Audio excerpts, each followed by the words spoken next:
என்ன பண்றீங்க? ஹோம்வொர்க் பண்றேம்மா. ஹோம்வொர்க்கா? அதை இப்படியே வச்சுட்டு என் கூட இங்க வாங்க.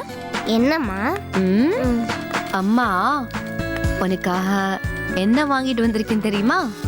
நேத்துக்கு உங்களுக்கு வாங்கின சாண்ட்விட்சை நீங்க சாப்பிடல, அதுக்குதான் இன்னைக்கு மறுபடியும் சாண்ட்விச் வாங்கிட்டு வந்திருக்கேன். அம்மா, நான் சாண்ட்விட்சை வாங்கி தாங்கன்னு கேட்கலம்மா, உங்க கையால பண்ணி தாங்கன்னு கேட்டேன்.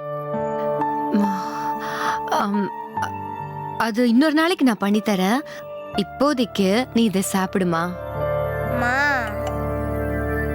சொல்லுமா. இன்னைக்கு சத்யாமா சாண்ட்விட்சை குப்பையில போட்டப்ப ரொம்ப ஃபீல் பண்ணாங்க. அவங்க பிள்ளைக்கு எடுத்துட்டு போயிருப்பேன்னு சொன்னாங்க. இதை வேணா அவங்க கிட்ட கொடுத்துடலாமா? நம்ம எப்ப வேணா சாப்பிட்டுக்கலாம்ல.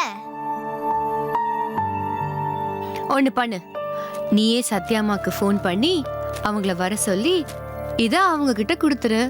நான் நெக்ஸ்ட் வீக் உனக்கு சாண்ட்விச் பண்ணி தரேன். எதுக்குமா சிரிக்கிற?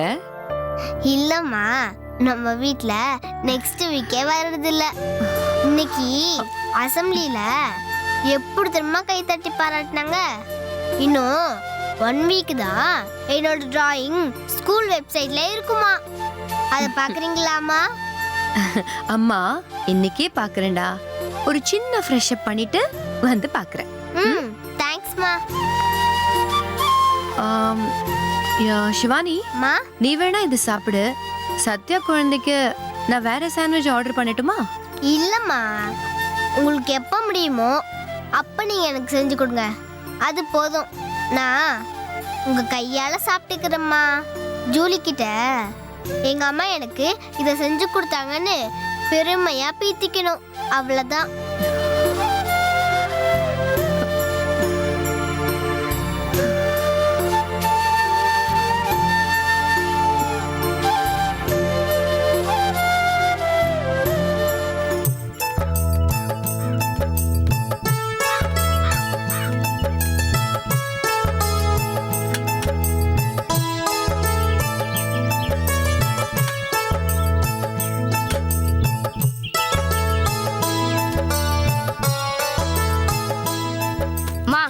காய்கறி மீதி 22 ரூபாய் 50 பைசா.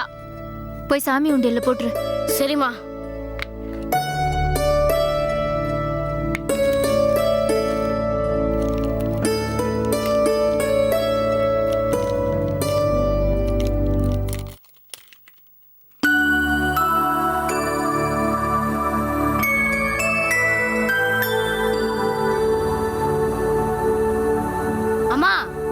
என்னடா? நான் ரொம்ப நாளா கேட்கணும்னு நினைச்சிட்டு இருந்தேன். என்ன? ஏமா உண்டியல காசு சேர்த்து வைக்கிறீங்க?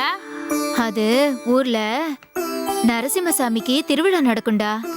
இந்த உண்டியல்ல போடுற காசை யாராவது போவாங்கல்ல, அவங்க கிட்ட கொடுத்து அனுப்பி உண்டியல்ல போட சொல்லுவேன். அம்மா, நீ உண்டியல்ல போற காசெல்லாம் உண்டியல் டு உண்டியல் டிரான்ஸ்ஃபர் ஆகுதாமா?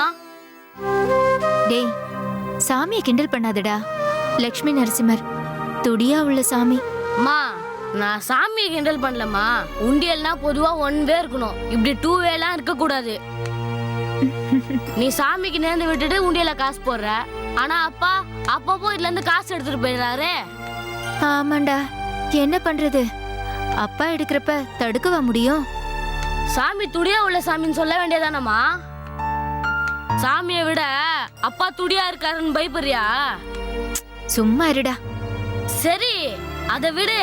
என்ன வேண்டுதலுக்காக வருஷம் வருஷம் உண்டியல காசு போடுற? நல்லபடியா ஊரோட உறவோட வாழணும், உங்க அப்பா மனசு மாறணும். இதுக்கு தாண்டா வருஷம் வருஷம் வேண்டிட்டு இருக்க. அப்பா தான் உன ஊருக்கு அனுப்ப மாட்டேன்றாரு. தாத்தா அத்தை மாமி எல்லாம் வந்துட்டு போலாம்ல, அவங்க ஏமா வர மாட்டாங்க?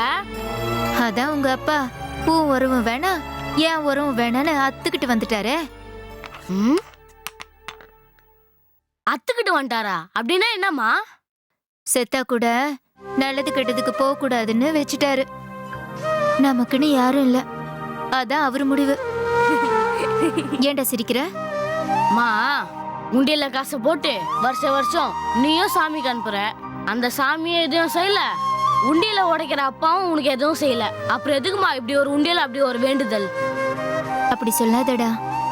உங்க அப்பா மாதிரி ஒருத்தரை என் கண்ணில் காமிச்சதுக்காக காலம் பூராவும் சாமிக்கு நன்றி சொல்லணும்டா. உங்க அப்பா கொடுத்த வாழ்க்கைக்கு காலம் பூராவும் உங்க அப்பாவுக்கு நன்றி சொல்லணும்டா. குழப்பமா இருக்கேம்மா. ஊர்ல இருக்க சொந்தக்காரங்க கிட்ட இருந்து அப்பா உன்னை பிரிச்சுட்டு வந்துட்டாருன்னு சொல்ற, ஆனா அப்பா நல்லவருன்னு சொல்ற. ரெண்டும் மேட்ச் ஆகலையே. கல்யாணத்துல சீர்சனத்தி விவகாரத்துல 2 குடும்பத்துக்கும் தகராறு வந்துருச்சு. மாலையை கழட்டி போட்டுட்டு வாடான்னு உங்க அப்பா தாத்தா சொல்றாரு. இனி உன் பிள்ளைக்கு என் பொண்ணு கொடுக்க மாட்டேன்னு எங்க அப்பா சொல்றாரு. இது 2க்கும் மத்தியில என் வாழ்க்கை தொங்கலா போயிடக்கூடாதுன்னு ஊர் சனங்க மல்லு கட்ட ஆரம்பிச்சாங்க. வெட்டுபலி குத்துபலின்னு வந்துட பாத்துச்சு. உங்க அப்பா இடத்துல வேற யார் இருந்தாலும் அப்படியே அப்பம் பேச்ச கேட்டுக்கிட்டு வந்த வழியே போயிருப்பாங்க. ஆனா உங்க அப்பா அப்படி பண்ணல. நேரா விறுவிறுன்னு என்கிட்ட வந்தாரு. தரன்னு என் கைய பிடிச்சு பொண்ணு வாழ்க்கை போயிடும்னு உங்க அப்பனும் இறங்கி வர தயாரா இல்ல, வீம்ப குறைச்சுக்கிட்டு எங்க அப்பனும் இறங்கி வர தயாரா இல்ல. இந்த ஊரு சனம் பேசுற பேச்செல்லாம் வெட்டி தெரிச்ச மாதிரி இருக்கு.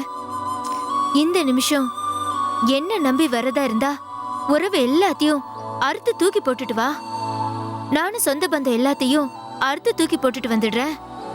இனி உனக்கு நான், எனக்கு நீ, அவ்வளவுதான். என்ன சொல்றேன்னு சொன்னாரு.